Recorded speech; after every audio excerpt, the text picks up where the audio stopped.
పిల్లలు, మీకు ఒక కథ చెప్తాను. ఒక అడవిలో నది ఒడ్డున పెద్ద మామిడి చెట్టు ఉండేది. ఆ చెట్టుపై ఒక తెలివైన కోతి ఉండేది. కోతి రోజు రుచికరమైన మామిడి పండ్లు తింటూ ఆనందంగా ఉండేది. నదిలో ఒక మొసలి ఉండేది.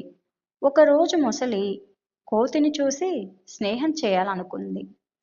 కోతి కూడా సంతోషంగా మామిడి పండ్లు మొసలికి ఇచ్చేది.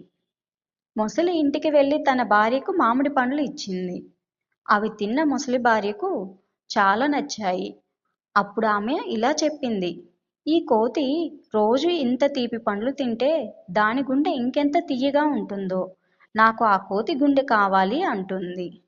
మొసలి బాధపడిన భార్య మాటకు ఒప్పుకుంది. ఒకరోజు కోతిని తన ఇంటికి ఆహ్వానించారు. కోతి మొసలి మీద కూర్చొని నది దాటుతుండగా మధ్యలో మొసలి నిజం చెప్పింది. వెంటనే కోతి తెలివిగా ఇలా చెప్పింది: అయ్యో, నా గుండెని నేను చెట్టుపై వదిలేశాను, ముందు వెళ్ళి తీసుకుందాం. మొసలి నమ్మి తిరిగి చెట్టు దగ్గరకు తీసుకువచ్చింది.